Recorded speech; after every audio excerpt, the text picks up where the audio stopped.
Olá pessoal, graça e paz, passando aqui mais uma vez para gravar a nossa mensagem de domingo às 15 horas no YouTube e às 16 horas no Facebook e no Instagram. Só que antes de começar a ministração, nós queremos orar pedindo a bênção de Deus sobre esse vídeo. Pai, muito obrigado pelo privilégio que tu me concede de pregar a tua palavra para o teu povo, para a tua igreja. Eu reconheço, meu Deus, que de mim mesmo eu não tenho nada que possa ajudar esse povo. Porém, a partir do momento que o Senhor me unge com o teu Santo Espírito, aí sim a palavra passa a ter vida e ela vai produzir naqueles que nos ouvem tudo aquilo que a palavra declara.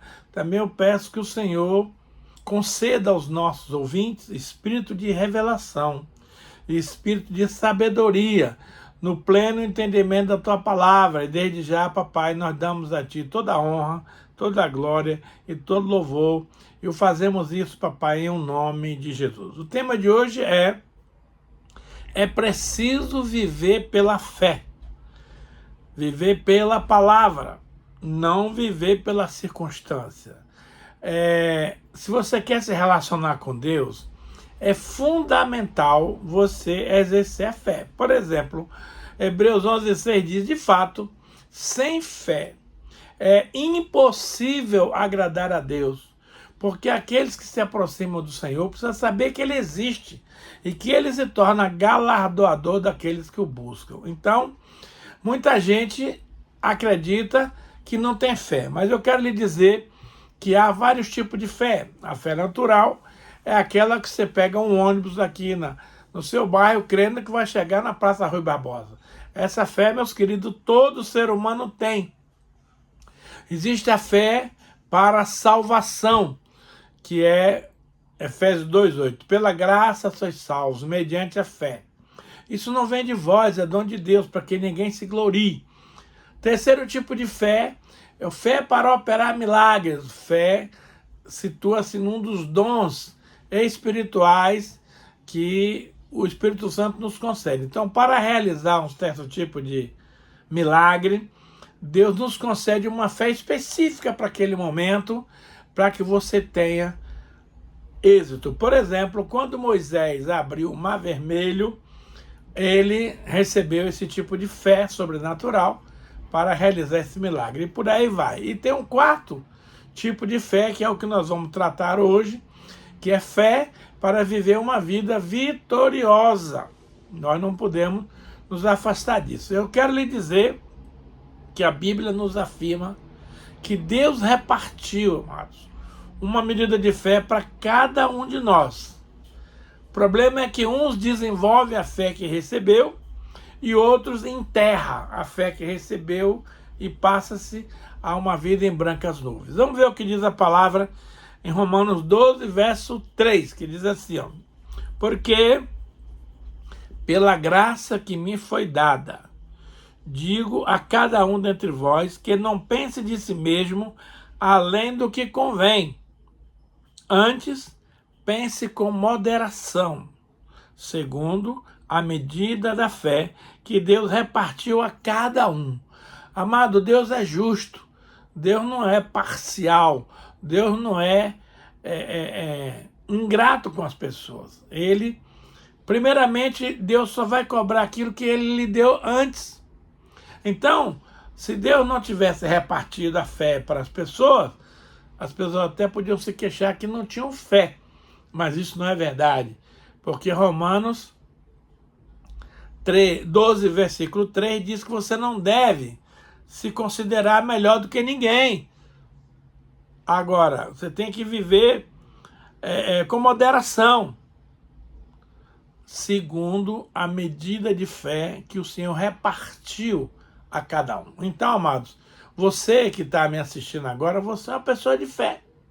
Agora, essa fé, ela tem que ser desenvolvida. É como pedalar de bicicleta. Se você não rodar o pedal, você cai. E a fé é assim. Se você não desenvolver, crescer, lá em Romanos 10:17, diz que a fé vem pelo ouvir e ouvir a palavra de Deus. Então, toda vez que você ouve uma palavra de Deus, você adiciona um degrau na sua fé. Agora, se você não ouve a palavra de Deus, a sua fé vai estagnar e vai chegar ao ponto até de desaparecer. Vejamos o que diz Hebreus 10, 37 a 39. Porque ainda dentro de pouco tempo, aquele que vem virá e não tardará. Todavia, o meu justo viverá pela fé. E, se retroceder, nele não se compraz a minha alma. Nós, porém, não somos dos que retrocedem para a perdição. Somos, entretanto, da fé para a conservação da alma. Queridos, esse é um dos textos mais lindos das Escrituras que se encontra no livro de Hebreus. Então, veja bem, ele está aqui nos recomendando que nós devemos esperar aquele que vem. Ele não vai faltar. Então ele diz aqui, ó, ainda dentro de pouco tempo. Querido, esse pouco tempo é complicado para nós humanos entendermos, porque do ponto de vista natural, pouco tempo é 5 minutos, 10 minutos, 15 minutos. Mas, do ponto de vista de Deus, esse pouco tempo vai levar 1 ano, 10 anos, 20 anos, 500 anos. Por quê? Porque um dia para o Senhor é como 1000 anos. E 1000 anos para o Senhor é como um dia. Então nós precisamos compreender essa questão do tempo, para não nos perdermos na história e perdermos as bênçãos que Deus tem para nós. Então, quando ele diz que ainda dentro de pouco tempo, é pouco tempo. Eu não sei o que é pouco tempo, mas vamos esperar que ele vai acontecer. Aquele que vem virá e não tardará. Todavia, o meu justo viverá pela fé. Nós somos justos, querido, não é porque nós somos bonzinhos, não é porque nós somos perfeitos, é porque o Senhor Deus nos justificou em Cristo Jesus. Então, todos os cristãos nascidos de novo são justos. E se somos justos, nós temos que viver pela fé, viver pela palavra, viver por aquilo que a palavra nos ensina, nos instrui. E não viver segundo as emoções, que se não chegar na sua hora, você não brinca mais. Não é por aí. E outra coisa, nós não podemos, amados, retroceder na caminhada espiritual. Eu sempre costumo afirmar que a caminhada cristã é como uma corrida de obstáculos, que a pessoa tem que prosseguir pulando, né, aqueles cavaletes até chegar no ponto final. Então, você tem sempre mais um cavalete para pular, mas você está sendo fortalecido pelo Espírito Santo de Deus. Então você não precisa desistir. Ainda falta 3 barreiras para pular, eu vou parar aqui. Não. Querido, deixa eu lhe dizer algo muito sério. O cristão não pode, não deve e não vai retroceder. Por quê, meu pastor? Porque se você retroceder da sua caminhada, se você retroceder dos seus objetivos, se você retroceder dos seus projetos, você simplesmente vai se perder na caminhada espiritual. É simples, ó. Aqueles que retrocedem, amado, retrocedem direto para a perdição. E aqui não tem escapatória, queridos. Nós temos que levar essa questão da fé muito a sério. Vamos esperar, vamos confiar, vamos ficar firmes na palavra, porque aquele que fez a promessa é fiel. Confiemos sem vacilar. O ser humano é mestre em dar vacilo, achando que um pequeno vacilo não tem nada a ver. Tem tudo a ver.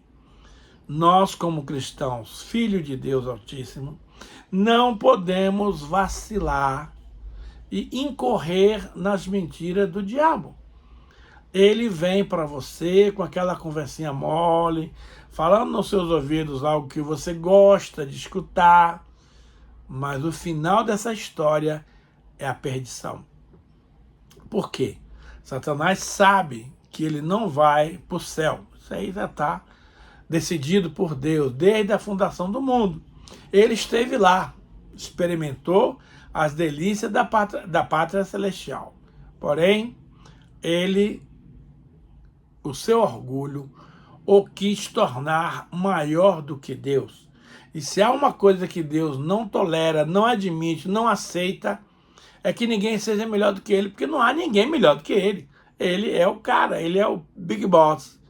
Então Satanás achou que ele era muito bonito, muito inteligente, muito capaz, e aí o Satanás pensou no seu coração: eu vou subir aos céus, acima das estrelas, e estabelecerei meu trono acima do trono de Deus. Foi o princípio da queda. A partir dali, Deus simplesmente enxotou Satanás, que naquele tempo chamava-se Lúcifer, lá do céu, e jogou ele para as profundezas da terra, para o universo que Deus criou.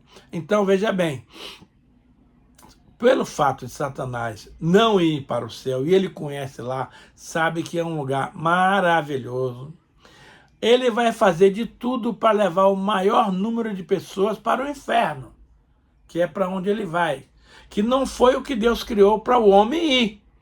O homem vai porque é bobo, porque é turrão, porque é ignorante. Deus não fez o inferno para o homem. Está escrito isso em Mateus 25:41. Deus fez o inferno para Satanás e seus demônios. Eles são os destinatários do inferno. Mas o Satanás, ele não quer ir só ele e os demônios. Ele quer levar um monte de gente com ele.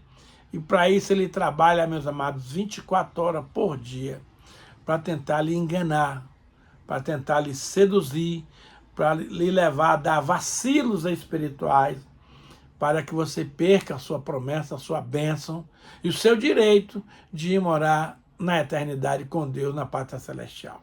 Então nós não podemos retroceder, porque está escrito aqui na palavra: aqueles que retrocedem, retrocedem para a perdição. Mas tem uma boa notícia aqui. Ele diz que nós, porém, os filhos de Deus, não somos dos que retrocedem para a perdição. Olha que coisa maravilhosa. Isso é uma afirmativa segura, muito tremenda, muito tranquila. Somos, entretanto, da fé para a conservação da alma.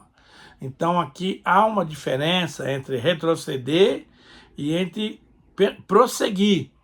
Nós, cristãos, filhos de Deus, que amamos o Senhor, nós vamos prosseguir para o objetivo da nossa chamada, que é a morada celestial. Então veja só, todas as pessoas têm uma medida de fé dada por Deus, e o nosso papel é aumentar o nosso nível de fé. Como que eu posso, meu pastor, aumentar o meu nível de fé? Romanos 10:17 diz que a fé vem pelo ouvir, e ouvir a palavra de Deus. Toda vez que você vai a um culto, a uma reunião de célula, a uma reunião de oração, a qualquer encontro dos filhos de Deus, você tem a oportunidade de ampliar, de dar um upgrade na sua fé, porque você vai ouvir a palavra, você vai ouvir testemunhos, você vai ouvir histórias de pessoas que perseveraram na fé e que foram abençoadas. Isto certamente vai aumentar a sua capacidade de crer e de confiar no Senhor. Agora, mesmo que a concretização da sua bênção esteja demorando, e isso é uma estratégia de Deus para testar a nossa perseverança, para testar o nosso amor, para testar a nossa confiança, não tem problema. Espere que a sua promessa chegará. Deus é fiel, meus irmãos. Ele nunca prometeu algo que ele não tinha cumprido. Josué disse lá no seu livro, no finalzinho, que nenhuma das boas palavras do Senhor, nosso Deus, caíram por terra. Todas se cumpriram. Então Deus que foi fiel lá com o povo judeu na caminhada do Egito, não mudou de lá para cá. Hoje, 4.000 anos depois, o Senhor continua fiel. Por quê? A Bíblia nos afirma em Romanos 13:8, que Jesus Cristo é o mesmo, ontem, hoje e o será eternamente. Então Deus não muda, Deus não se arrepende. Deus prometeu, certamente ele vai cumprir. A palavra diz que o justo viverá pela fé, e se recuar, Deus não tem nele prazer. Queridos, viver pela fé nada mais é do que viver pela palavra.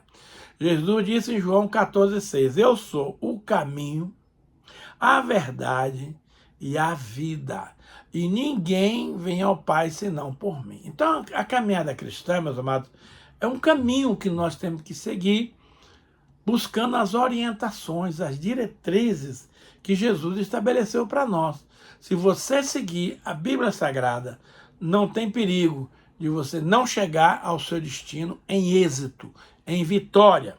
Então, viver pela fé, amados, é viver pela palavra, e não viver pelas emoções, não viver pelas manchetes dos jornais, não viver pelas palavras mentirosas da televisão, mas permanecer firmado na rocha que é Cristo.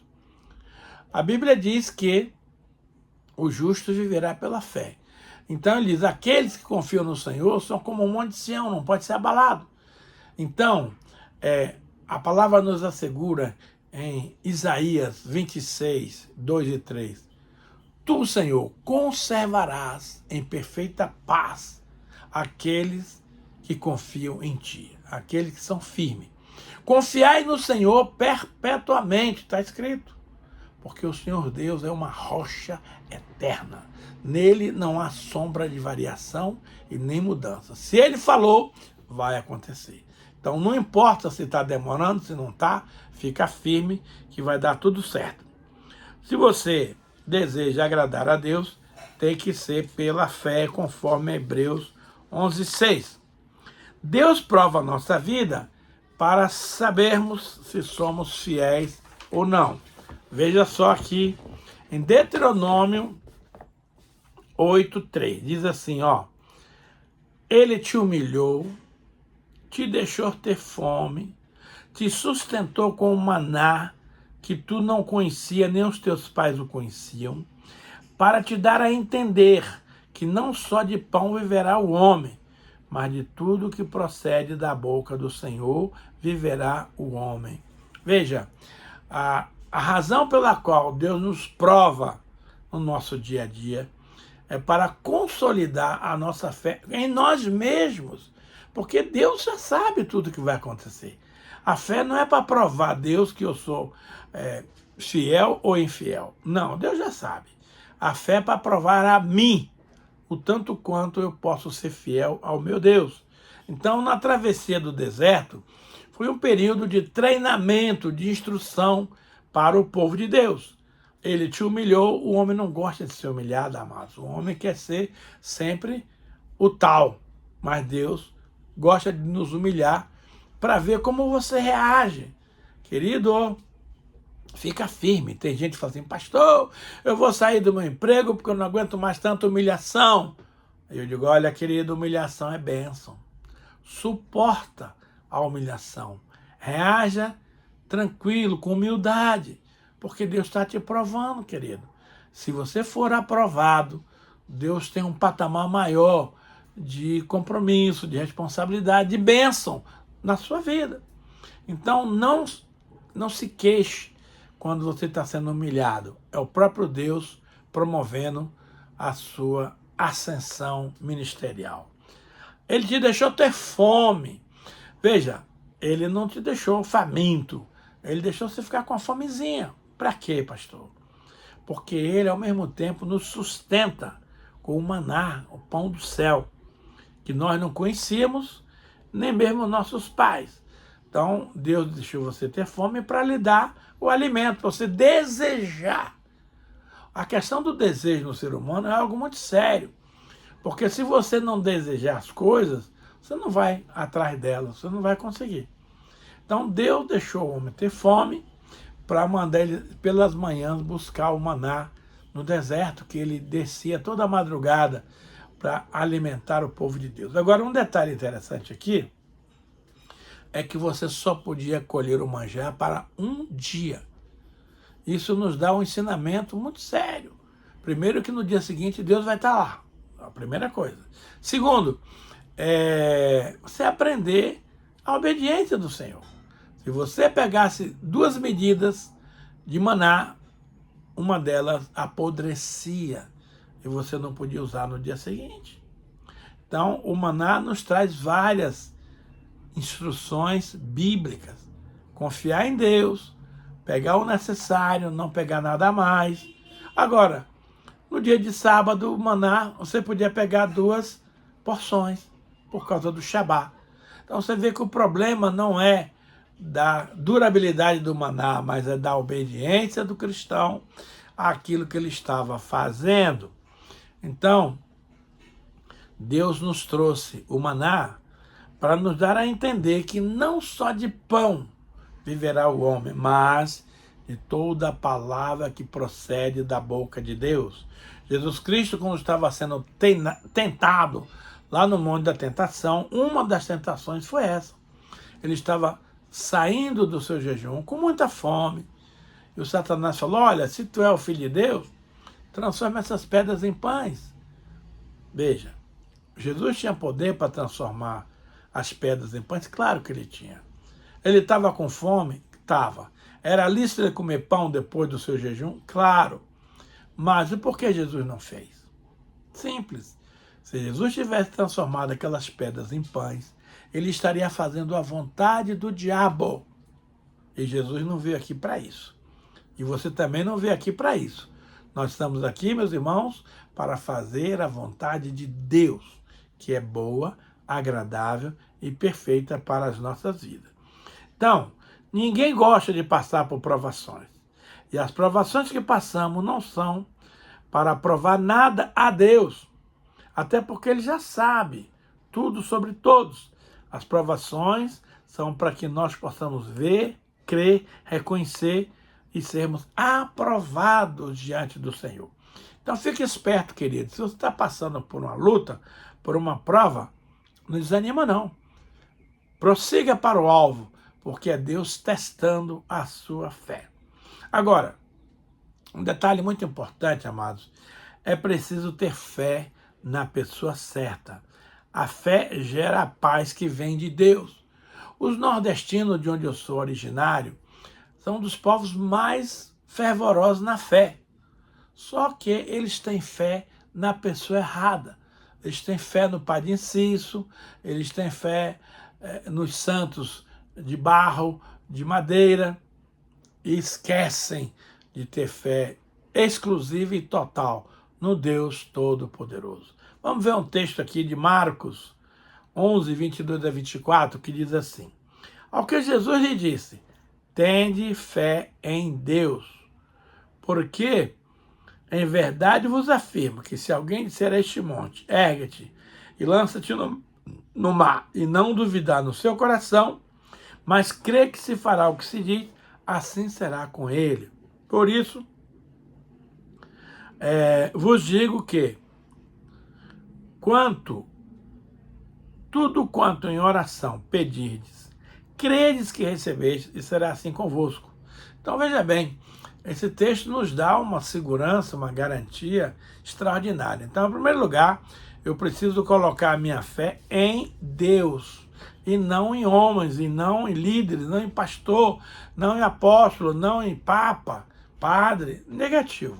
Essas pessoas são maravilhosas, mas não podem ser objeto da nossa fé. A nossa fé tem que ser canalizada para o Deus Todo-Poderoso. Porque ele afirma, se você tiver fé e não duvidar no seu coração, é aqui, meus amados, que o negócio pega. Porque quando a gente faz um pedido, a gente até tem fé.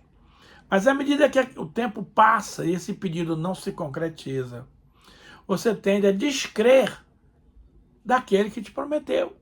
E aí, se você duvidar no coração, meu velho, não vai receber absolutamente nada da parte do Senhor. Deus é um Deus de verdade. Deus não é um Deus de dúvida. A dúvida tem que ser algo banido do nosso vocabulário, da nossa vida, do nosso dia a dia. Então eu tenho que crer e não duvidar no meu coração, porque essa dúvida do coração ela é tão sutil que ninguém percebe ela, a não ser você mesmo. Os seus amigos, as pessoas com quem você convive não têm noção de que você está duvidando, mas você sabe. Então, não duvide no coração, faça declarações assertivas, faça declarações positivas, faça declarações reafirmando a sua promessa para que a sua fé, no tempo certo, chegue e atenda às suas necessidades. Então a Bíblia diz aqui que tudo que você pedir, conforme a vontade de Deus, creia que você vai receber. E com certeza você receberá. Agora, se você exercer a dúvida, aí, meus amados, a sua bênção não virá e você vai ser altamente penalizado por isso. Então, Salmo 20, versículo 7 diz assim: uns confiam em carros, outros em cavalos. Nós, porém, nos gloriaremos em o nome do Senhor nosso Deus. Então, nós não podemos pôr a nossa fé em coisas, em circunstâncias, em situações, em pessoas. Não, nós devemos pôr a nossa fé unicamente em Deus, o Todo-Poderoso. Se você tiver uma grande fé na pessoa errada, nada vai acontecer. O próprio Jesus nos ensinou a ter fé em Deus. Eu vou acender uma vela para o anjo da guarda, eu vou fazer um despacho lá para o Satanás, eu vou fazer uma promessa que se tudo der certo eu vou fazer isso e aquilo. Amado, Deus não é Deus de promessa, sua e minha. Ele diz e as coisas acontecem. Você não precisa chantagear Deus, prometendo para Ele que você vai fazer isso ou aquilo. Deus não precisa disso. Você precisa cumprir a palavra e fim de papo. Além de exercermos fé firmemente, a nossa fé, não podemos nos dar o luxo de permitir que a dúvida anule a fé. A dúvida é o contrário da fé, né? Jesus disse que precisamos ter a certeza de que vamos ter exatamente aquilo que pedimos, antes mesmo de você ter alcançado a posse da bênção. Aí que está. A Bíblia nos manda agradecer a Deus antes de receber. Aí você vai dizer, pastor, mas isso aí não é uma chantagem com Deus? Não. Isso aí é uma afirmação do quanto você crê na promessa de Deus.